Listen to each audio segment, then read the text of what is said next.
Welcome back, ladies and gentlemen of the tribe, to another Galaxy of Heroes video. Today we have been greeted from Meathead with the greatest concept art known to man for the Galactic chase that is joining us in the holotables this Friday. If you've got the Resistance faction, maybe it is finally time for them to actually do something other than be a cleanup fleet that costs you banners. Let's look at Zorii Bliss's Y-Wing.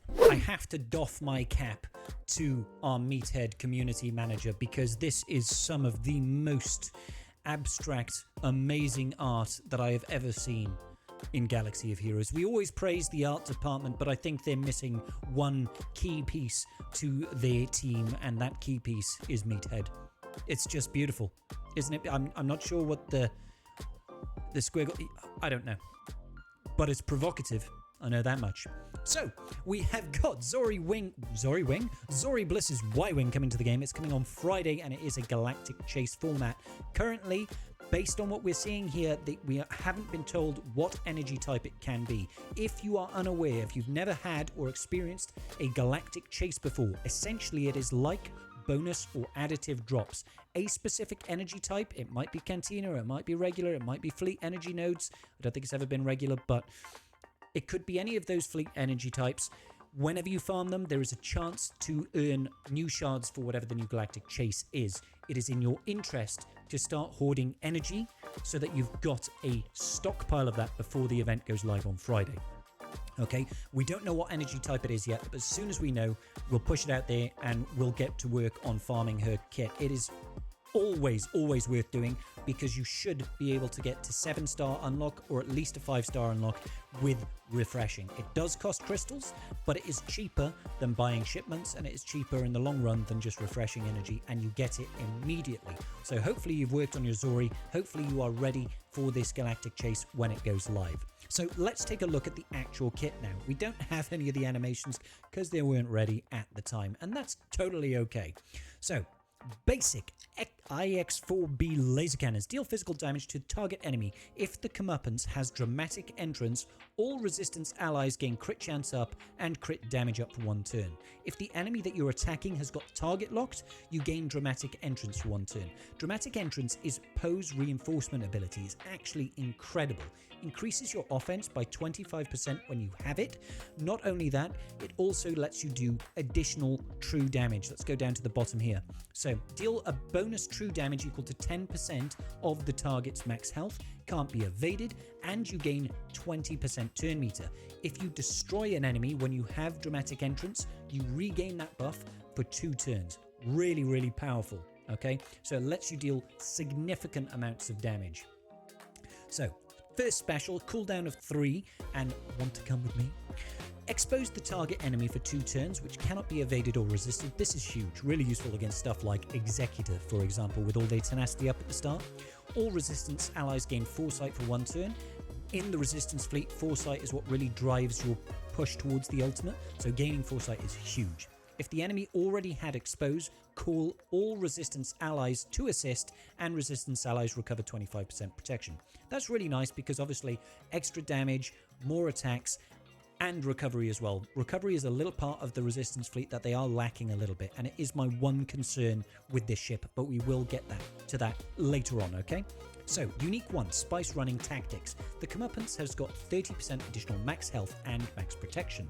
Resistance allies gain 10% turn meter whenever they use a basic ability on an enemy with Expose. So you pair that with her first special, which is going to be calling to assists. If the target enemy had Expose, that uses their basic. It's also on an exposed enemy, so they're going to gain bonus turn meter if they didn't have 100% turn meter, and they gain protection up 20% stacking for 1 turn. So more survivability, more turn meter generation. Turn meter generation is going to be huge because if you've also got those Foresights, which you will from this first special, and you use a special ability, it means you're reducing the cooldown on Hold Those Ultimate for the Radis, which is a win condition. Okay, so super good so far. Next up, what have we got? I think you're okay. Final text. Comeuppance has 100% counter chance. Whenever another resistance ally with Deflector Shield uses a special ability, the comeuppance assists. Now don't forget, when she assists, what is she going to be doing? So, she's going to gain dramatic entrance. Oh no, sorry, she'll gain dramatic entrance if the enemy is target locked, and if she has dramatic entrance, all resistance allies are getting crit chance and crit damage up. This is also going to feed into more buffs for your Rey's Millennium Falcon, so when it does its AoE, it's going to deal more damage. It's all really, really good stuff.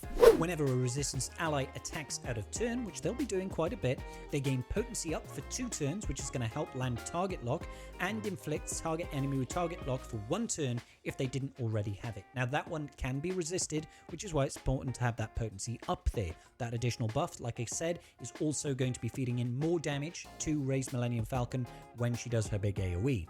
The reinforcement, and this one is clutch then, is enter the battle, remove dramatic entrance from all allies, then all resistance allies gain dramatic entrance for 2 turns, which can't be copied, dispelled, or prevented, so no matter what, they're all getting it.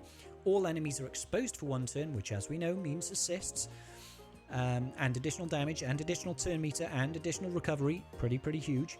And then you reduce the cooldown of all resistance allies that have deflector shield by 1. Now that's one of the abilities that Holdo's ship can pass, which is super useful, because if you're reducing the cooldowns of those enemies, of your allies, sorry, you are going to then be able to use more specials, you're going to have more foresight, which is going to make it quicker for you to hit that ultimate with Holdo.